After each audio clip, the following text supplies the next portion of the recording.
ನಮಸ್ಕಾರ ಎಲ್ರಿಗೂ. ಬನ್ನಿ ಫ್ರೆಂಡ್ಸ್, ಇವತ್ತಿನ ಕ್ಲಾಸ್ನ ಸ್ಟಾರ್ಟ್ ಮಾಡೋಣ. ಇವತ್ತಿನ ಎಂಬ್ರಾಯ್ಡ್ರಿ ಕ್ಲಾಸಲ್ಲಿ ನಾನು ಏನು ಹೇಳ್ಕೊಡ್ತಾ ಇದ್ದೀನಿ ಅಂದರೆ, ನಿಮಗೆ ನಿನ್ನೆ ವಿಡಿಯೋದಲ್ಲಿ ಇದ್ರ ಬಗ್ಗೆ ಫುಲ್ಲು ಕಂಪ್ಲೀಟ್ ಡೀಟೇಲ್ಸು ಹಾಗೆ ಮಷಿನ್ ಬಗ್ಗೆ ಒಂದಷ್ಟು ಟಿಪ್ಸ್ನ ಎಲ್ಲ ನಾನು ನಿಮಗೆ ನಿನ್ನೆ ವಿಡಿಯೋದಲ್ಲಿ ಶೇರ್ ಮಾಡಿದ್ದೀನಿ. ಯಾರೆಲ್ಲ ವಿಡಿಯೋ ನೋಡಿಲ್ಲ, ಖಂಡಿತ ಆ ವಿಡಿಯೋನ ನೀವು ನೋಡಿದ್ರೆ ನಿಮಗೆ ಈ ಕ್ಲಾಸು ನೀಟಾಗಿ ಅರ್ಥ ಆಗುತ್ತೆ. ಆಮೇಲೆ ಇದರಲ್ಲಿ ಇನ್ನೂ ಒಂದು ಏನು ಹೇಳ್ಬೇಕಂದ್ರೆ, ಇದನ್ನೆಲ್ಲ ನಾನು ಯಾವ ರೀತಿ ಮಾರ್ಕ್ ಹಾಕ್ಕೊಳ್ಳೋದು ಬೇಸಿಕ್ಕಿಂದ ಕಲಿತಾ ಇರೋದ್ರಿಂದ ಯಾವ ರೀತಿ ಅನ್ನೋದನ್ನೆಲ್ಲ ನಾನು ನಿಮಗೆ ನಿನ್ನೆ ವಿಡಿಯೋದಲ್ಲಿ ಹೇಳಿದ್ದೀನಿ. ಇದಕ್ಕೆ ಇವತ್ತು ಯಾವ ರೀತಿ ನಾವು ಕಲಿಬಹುದು ಅಂತ ನೋಡೋಣ. ನೋಡಿ ಫ್ರೆಂಡ್ಸ್, ಇದನ್ನ ಈ ಸ್ಕೇಲ್ ಬಗ್ಗೆ ಅಥವಾ ಈ ಥರ ಪೆನ್ಸಿಲ್ ಬಗ್ಗೆ ಕೂಡ ನಾನು ನಿನ್ನೆ ವಿಡಿಯೋದಲ್ಲಿ ಹೇಳಿದ್ದೀನಿ ನಿಮಗೆ. ಇಲ್ಲಿ ಬರ್ಕೊಳ್ಳಿ. ಇದು 0, 1, 2, 3, 4, 5 ನೋಡಿ, ಈ ರೀತಿಯಾಗಿ ನಂಬರ್ಸ್ನ ನೀವು ಬರ್ಕೋಬೇಕಾಗುತ್ತೆ. ಇಲ್ಲಿ ಯಾವ ರೀತಿ ನಂಬರ್ಸ್ನ ನೀವು ಬರೆದಿದ್ದೀರೋ ಅದೇ ನಂಬರ್ಸ್ ಮೇಲೆ ನೀವು ಮಷಿನಲ್ಲಿ ಕೂಡ ಯಾವ ರೀತಿ ಸೆಟ್ಟಿಂಗ್ ಮಾಡ್ಕೊಳ್ಳೋದು ಅನ್ನೋದನ್ನು ಕೂಡ ನಾನು ಹೇಳಿದ್ದೀನಿ. ಯಾವ್ಯಾವ ನಂಬರ್ಗೆ ಯಾವ ರೀತಿ ಸೆಟ್ಟಿಂಗ್ ಮಾಡ್ಕೊಳ್ಳೋದು ಅನ್ನೋದನ್ನು ನಾನು ನಿನ್ನೆ ವಿಡಿಯೋದಲ್ಲಿ ಹೇಳಿದ್ದೀನಿ. ಅದೇ ಪ್ರಕಾರ ನೀವು ಸೆಟ್ ಮಾಡ್ಕೋಬೇಕಾಗುತ್ತೆ. ಈಗ ಬನ್ನಿ, ನಾನು ಇದನ್ನು ಯಾವ್ಯಾವ ರೀತಿ ಅಂತ ಹೇಳ್ಕೊಡ್ತೀನಿ. ಅದಕ್ಕಿಂತ ಮುಂಚೆ ಹೊಸದಾಗಿ ಯಾರು ನೋಡ್ತಾ ಇದ್ದೀರಾ, ಎಂಬ್ರಾಯ್ಡ್ರಿ ಕಲಿಬೇಕು ಅಂತ ಯಾರೆಲ್ಲ ನೋಡ್ತಾ ಇದ್ದೀರಾ ಅವ್ರು ಖಂಡಿತ ಸಬ್ಸ್ಕ್ರೈಬ್ ಮಾಡ್ಕೊಂಡು ನೋಡಿ. ಆದಷ್ಟು ಎಂಬ್ರಾಯ್ಡ್ರಿ ನಾವು ಕಲಿಬೇಕಪ್ಪ ಅಂತ ಅಂದ್ಕೊಂಡಿರೋರಿಗೆ ವಿಡಿಯೋಗಳನ್ನ ಶೇರ್ ಮಾಡಿ ಫ್ರೆಂಡ್ಸ್. ಖಂಡಿತ ಬನ್ನಿ ಸ್ಟಾರ್ಟ್ ಮಾಡೋಣ. ಎಲ್ಲ ಸ್ಕಿಪ್ ಮಾಡಿದಿರಾ ನೋಡಿ ಫ್ರೆಂಡ್. ನೀವು ಸ್ಕಿಪ್ ಮಾಡಿದ್ರಿ ಅಂದರೆ ನಿಮಗೆ ಬೈ ಚಾನ್ಸ್ ಒಂದಷ್ಟೆಲ್ಲ ಮಿಸ್ ಆಗ್ಬೋದು. ಏನು ತುಂಬ ವಿಡಿಯೋ ಏನು ಲಾಂಗ್ ಇರೋದಿಲ್ಲ, ಆದಷ್ಟು ನಾನು ಕಡಿಮೆ ಸಮಯದಲ್ಲೇ ಮಾಡ್ತಾ ಇದ್ದೀನಿ. 10 ರಿಂದ 15 ನಿಮಿಷದ ಒಳಗಡೆನೆ ಹೇಳ್ಕೊಡ್ತಾ ಇದ್ದೀನಿ.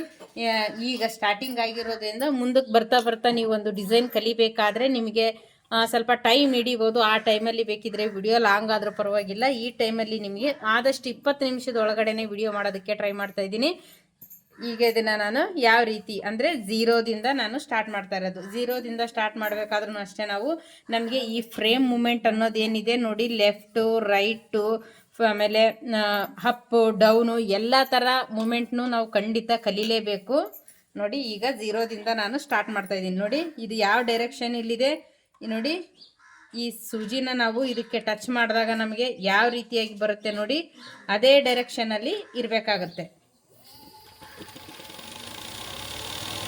ಇಲ್ಲಿ ಕರೆಕ್ಟಾಗಿ ಸ್ಟಾಪ್ ಮಾಡಿ ನೀಡಲ್ ಬಟ್ಟೆಯಲ್ಲಿರಬೇಕು. ಇದನ್ನು ವಾಪಸ್ ಮತ್ತೆ ನಾವು ಟರ್ನ್ ಮಾಡ್ಕೋಬೇಕು. ಟರ್ನ್ ಮಾಡ್ಕೊಂಡಾಗ ನಮಗೇನಾಗುತ್ತೆ, ಇದು ಇಲ್ಲಿಂದ ಲಾಂಗ್ ಆಗುತ್ತೆ. ಇಲ್ಲಿ ಆಫ್ ಬಂದಿರುತ್ತೆ, ಈಗ ಸ್ಟಾರ್ಟಿಂಗ್ ಆಫ್ ಬರುತ್ತೆ, ಆಮೇಲೆ ಲಾಂಗ್ ಬರುತ್ತೆ. ಅದನ್ನು ಕೂಡ ನಾವು ಸೇಮ್ ಅದೇ ರೀತಿಯಾಗಿಯೇ ಹಾಕ್ಕೊತಾ ಇದ್ದೀನಿ ನಾನಿಲ್ಲಿ. ಲೇಟ್ ಆದರೂ ಪರವಾಗಿಲ್ಲ, ನೀವು ತುಂಬ ಜಾಸ್ತಿ ಇದು ಮಾಡೋಕ್ಕೆ ಹೋಗಬೇಡಿ. ಅಂದರೆ ಮಷಿನ್ನ ಸ್ಪೀಡ್ ಜಾಸ್ತಿ ಇಟ್ಕೊಳ್ಳೋದು, ಹಾಗೆಯೇ ಇದನ್ನು ಒಂದೇ ಸಲಿಗೆ ಬಂದ್ಬಿಡುತ್ತೆ ಅಪ್ಪ ಅಂತ ಕಚಿಪಿಚಿ ಎಲ್ಲ ಮಾಡೋಕ್ಕೆ ಹೋಗಬೇಡಿ. ನಿಮಗೆ ಫಸ್ಟು ನೋಡಿದ ತಕ್ಷಣ ಇಷ್ಟ ಆಗಬೇಕು, ಎಷ್ಟು ಚೆನ್ನಾಗಿ ಬಂದಿದೆ ಇದು ಅಂತ. ಹಾಗಾಗಿ ಆ ಥರ ನೀವು ಪ್ರಾಕ್ಟೀಸ್ನ ಮಾಡಬೇಕಾಗತ್ತೆ. ನೋಡಿ, ಸ್ಟಾಪ್ ಮಾಡಿದ್ದೀನಿ. ನೀಡಲ್ ಕೂಡ ಬಟ್ಟೆಯಲ್ಲಿನೇ ಇದೆ ನೋಡಿ.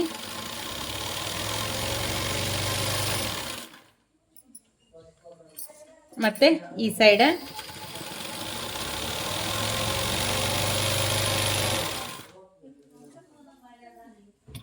ನೋಡಿ, ಮತ್ತೆ ಈ ಕಡೆಗೆ ಮಾಡ್ತಾ ಇದ್ದೀನಿ ನಾನು.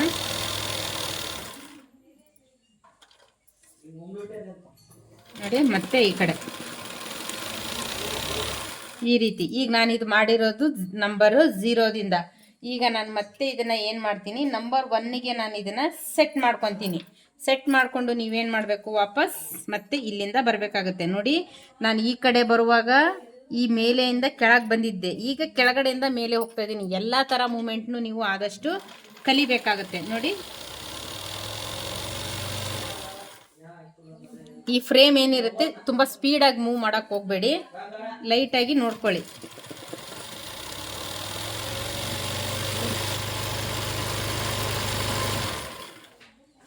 ಮತ್ತೆ ಈ ಕಡೆ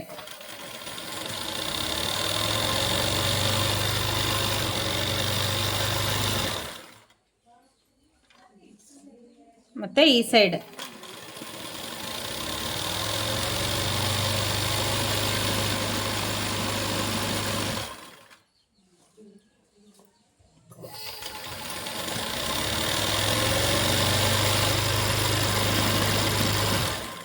ನಿನ್ನೆ ಯಾವ ಕ್ಲಾಸ್ನೆಲ್ಲ ನೀವು ನಿನ್ನೆ ಕ್ಲಾಸ್ನ ನೋಡಿಲ್ಲ ಆದಷ್ಟು ನೋಡಿ ಫ್ರೆಂಡ್ಸ್, ನಿಮಗೆ ಖಂಡಿತ ಈಸಿಯಾಗಿ ಅರ್ಥ ಆಗುತ್ತೆ ಅದು ನೋಡಿ.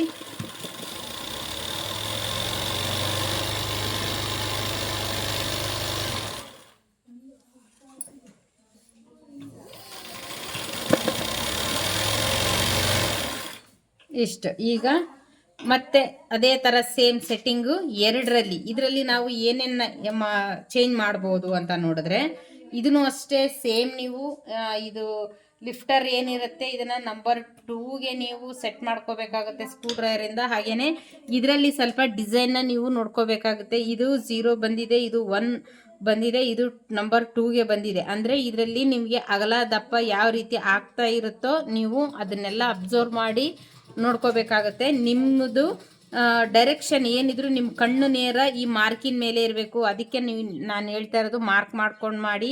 ಮಾರ್ಕ್ ಮಾಡಿದಾಗ ನಿಮ್ಮದು ನೇರ ಕಣ್ಣು ದೃಷ್ಟಿ ನಿಮಗೆ ಮಾರ್ಕ್ ಮೇಲೆ ಬಿದ್ದಾಗ ಏನಾಗುತ್ತೆ ಅದು ಸ್ವಲ್ಪ ನಿಮಗೆ ನೀಟಾಗಿ ಅರ್ಥ ಆಗುತ್ತೆ. ಯಾವ ರೀತಿ ಹೇಗೆ ಮಾರ್ಕ್ ಅಥವಾ ಮಾರ್ಕ್ ಮೇಲೆ ಬರ್ತಾ ಇದೆಯಾ ಅಥವಾ ಮಾರ್ಕಿಂದ ಕೆಳಗಡೆ ಹೋಗ್ತಾ ಇದೆಯಾ, ಮಾರ್ಕ್ ಮೇಲೆ ಬರ್ತಾ ಇದೆಯಾ ಅನ್ನೋದೆಲ್ಲ ನಿಮಗೆ ಖಂಡಿತ ಅರ್ಥ ಆಗುತ್ತೆ. ಹಾಗಾಗಿ ಆದಷ್ಟು ನೀವು ಮಾರ್ಕ್ನ ನೋಡ್ಕೋಬೇಕಾಗತ್ತೆ. ಇಲ್ಲಿ ಇದು ನಂಬರ್ 2ಗೆ ನಾನು ಸೆಟ್ ಮಾಡ್ಕೊಂಡಿರೋದು.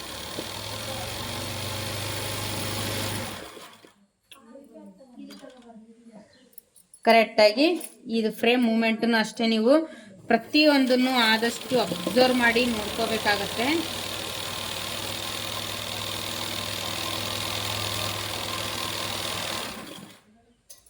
ನೋಡಿ,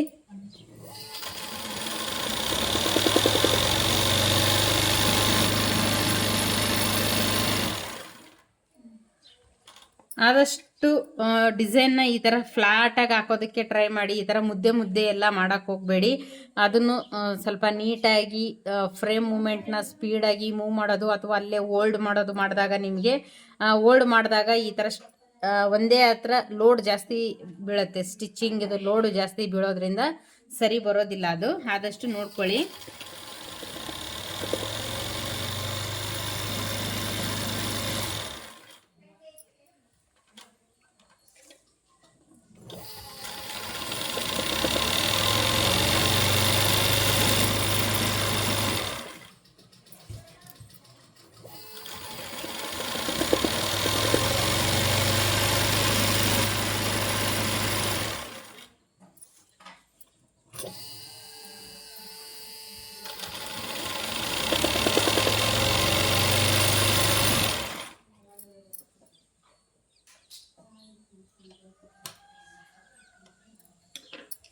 ನೋಡಿ, ಈಗ ನಂಬರ್ 2 ಕೂಡ ನಾನು ಫಿನಿಶ್ ಮಾಡಿದ್ದೀನಿ. ಈಗೇನಿದ್ರು ನಾನು ನಂಬರ್ 3ಗೆ ಸೆಟ್ ಮಾಡಿಕೊಂಡು ಸ್ಟಿಚ್ಚನ್ನ ಹಾಕ್ಕೋಬೇಕಾಗುತ್ತೆ. ಈ ಸ್ಟಿಚ್ ಅಷ್ಟೇ ನಾವು ಮಾರ್ಕ್ ಮಾಡಿರ್ತೀವಲ್ಲ ಅದ್ರ ಮಿಡ್ಲಿಗೆ ಬರೋ ರೀತಿ ನಾವು ಈ ರೀತಿ ನೋಡ್ಕೋಬೇಕಾಗುತ್ತೆ. ಕರೆಕ್ಟ್ ಮಿಡ್ಲಿಗೆ ಬರುತ್ತಾ ಅಂತ ನೋಡಿಕೊಂಡು ಸ್ಟಿಚ್ಚನ್ನ ಹಾಕ್ಕೋಬೇಕು.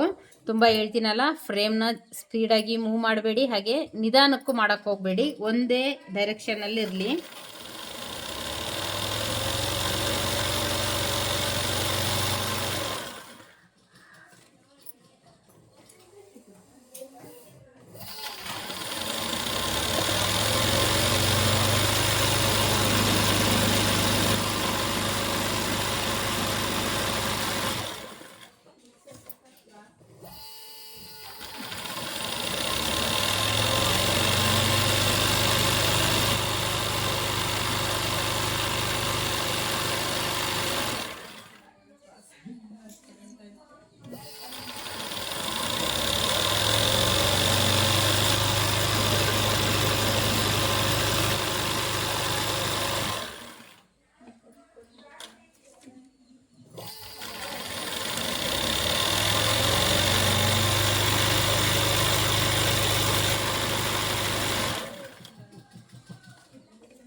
ನೋಡಿ, ಈಗ ಇದು ನಂಬರ್ 3 ಕೂಡ ಕರೆಕ್ಟಾಗಿ ನಾನು ಫಿನಿಶ್ನ ಮಾಡ್ಕೊಂಡಿದ್ದೀನಿ.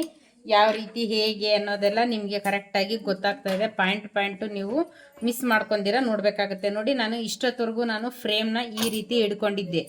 ಈಗ ಇದನ್ನು ನಾನು ಏನು ಮಾಡ್ತಾ ಇದ್ದೀನಿ, ಈ ಕಡೆಗೆ ಮಾಡ್ಕೊತಾ ಇದ್ದೀನಿ. ಯಾಕೆಂದರೆ ನನಗೆ ಈಗ ಈ ಕಡೆ ಟಚ್ ಆಗೋದ್ರಿಂದ ಫ್ರೇಮ್ನ ನಾವು ಅಡ್ಜಸ್ಟ್ಮೆಂಟು ಮಾಡ್ಕೋಬೇಕಾಗುತ್ತೆ. ಈಗ ನಾನು ನಂಬರ್ 4ಗೆ ಹಾಕ್ತಾ ಇದ್ದೀನಿ.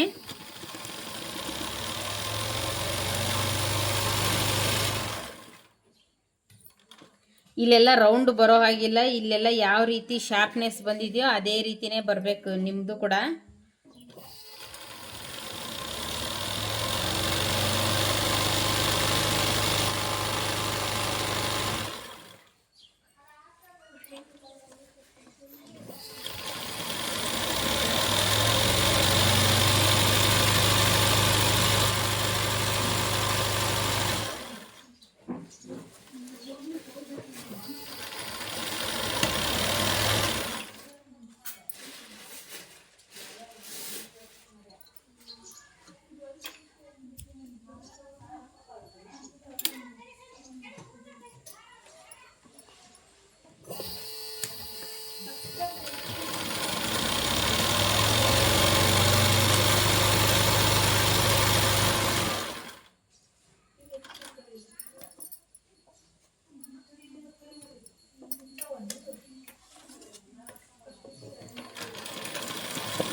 ನೋಡಿ, ಈಗ ನಾನು ನಂಬರ್ 5ಗೆ ಇದನ್ನು ಇಲ್ಲಿ ಸೆಟ್ಟಿಂಗ್ ಮಾಡಿಕೊಂಡು ಇದೇ ಥರ ಸ್ಟಿಚ್ನ ಫಾಲೋ ಮಾಡಬೇಕಾಗುತ್ತೆ. ನಂಬರ್ 5ವರೆಗೂ ನೀವು ನಿಮ್ಮ ಹತ್ರ ಇರೋದು ರಾಲ್ಸನ್ ಮಷಿನ್ ಆಗಿರಲಿ ಅಥವಾ ಮಾಮೂಲಿ ಫಿಕೋ ಮಷಿನ್ ಆಗಿರಲಿ, ಯಾವುದರಿಂದ ಆದ್ರೂ ನೀವು ಸೆಟ್ಟಿಂಗ್ ಮಾಡಿಕೊಂಡು ಈ ರೀತಿ ಸ್ಟಿಚ್ನ ಹಾಕ್ಕೋಬೇಕಾಗುತ್ತೆ. ಆಮೇಲೆ ಇನ್ನೂ ಒಂದು ತುಂಬ ಜನ ಕೇಳ್ತಾ ಇರೋದು, ಮಷಿನ್ ನಿಮ್ಮ ಕಡೆ ಸಿಗುತ್ತಾ ಅಂತ. ನೋಡಿ ಫ್ರೆಂಡ್ಸ್, ನಾನು ನೀವು ಮಷಿನ್ ತೊಗೊಂಡ್ರೆ ಅಂದರೆ ಕಲಿಸೋ ಜವಾಬ್ದಾರಿ ನಂದು. ಆದಷ್ಟು ಮಷಿನ್ನ ನೀವು ತೊಗೋಬೇಕಾಗುತ್ತೆ. ನಿಮಗೆ ಇರೋ ಫಿಕೋ ಮಷಿನ್ನ ನಾನು ಸೆಟ್ಟಿಂಗ್ ಮಾಡ್ಕೊಂಡು ಕಲಿತೀನಿ ಅಂದರೆ ನಿಮಗೆ ಕಲಿಯೋವರೆಗೂ ಮಾತ್ರ ಫಿಕೋ ಮಷಿನ್ ಯೂಸ್ ಆಗುತ್ತೆ. ಕಲಿತ ಮೇಲೆ ನಾನು ವರ್ಕ್ ಆಗ್ತೀನಿ ಅನ್ನೋದಾದರೆ ಅದರಲ್ಲಿ ಈ ರೀತಿ ಎಲ್ಲ ಫ್ಲ್ಯಾಟಾಗಿ ನೀಟ್ ಫಿನಿಶಿಂಗ್ ಅದರಲ್ಲಿ ಬರೋದಿಲ್ಲ. ಹಾಗಾಗಿ ನೀವು ರಾಲ್ಸನ್ ಮಷಿನ್ ಅಥವಾ ರೆನ್ಯೂ ಯಾವುದು ನಿಮ್ಮ ಕಡೆ ಅವೈಲೇಬಲ್ ಇರುತ್ತೋ ಅದನ್ನು ನೀವು ತೊಗೋಬೇಕಾಗುತ್ತೆ. ಕಲಿಯೋವರೆಗೂ ಮಾತ್ರ ಫಿಕೋ ಮಷಿನ್ನು, ಕಲಿತ ಮೇಲೆ ಖಂಡಿತ ನಿಮಗೆ ಈ ಥರ ಮಷಿನ್ನೇ ನೀವು ತೊಗೋಬೇಕಾಗುತ್ತೆ.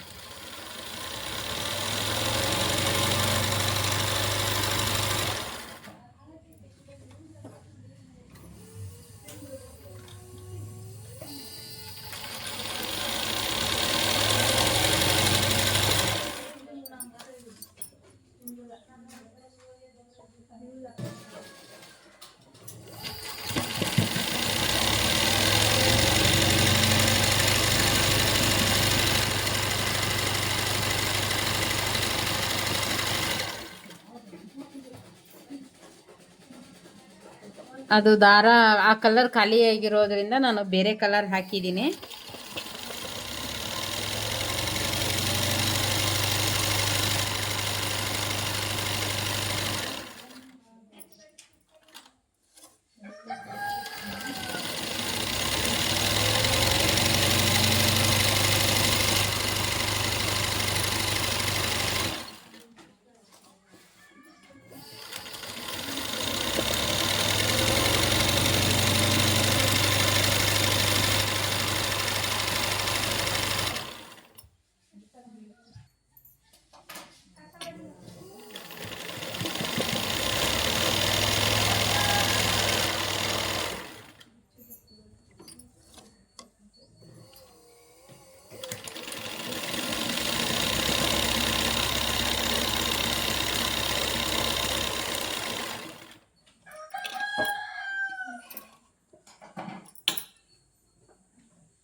ನೋಡಿ ಫ್ರೆಂಡ್ಸ್, ಇದನ್ನೆಲ್ಲ ಖಂಡಿತ ನೀವು ಇದೇ ಥರ ನೀಟಾಗಿ ಪ್ರಾಕ್ಟೀಸ್ ಮಾಡಿ.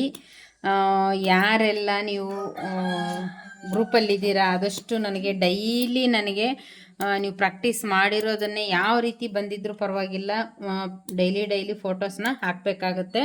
ನೀವು ಹಾಕಿ ಕಳಿಸ್ದಾಗ ಮಾತ್ರ ನೀವು ಯಾವ ಮಟ್ಟಕ್ಕಿದ್ದೀರಾ, ಎಲ್ಲಿ ಕಲ್ತಿದ್ದೀರಾ, ಏನು ಮಿಸ್ಟೇಕ್ ಮಾಡ್ತಾ ಇದ್ದೀರಾ ಅನ್ನೋದು ನನಗೆ ನೀವು ಕಲಿತು ಫೋಟೋಸ್ ಹಾಕಿದಾಗ ಮಾತ್ರ ಗೊತ್ತಾಗುತ್ತೆ. ಆದಷ್ಟು ನೀವು ಕೂಡ ಪ್ರತಿದಿನ ಫೋಟೋ ಹಾಕೋದಕ್ಕೆ ಟ್ರೈ ಮಾಡಿ, ಚೆನ್ನಾಗಿ ಪ್ರಾಕ್ಟೀಸ್ ಮಾಡಿ, ಎಂಜಾಯ್ ಮಾಡ್ಕೊಂಡು ಕಲೀರಿ. ಯಾವುದೇ ರೀತಿ ಕಷ್ಟದ್ದಂತೂ ಏನೂ ಇಲ್ಲ.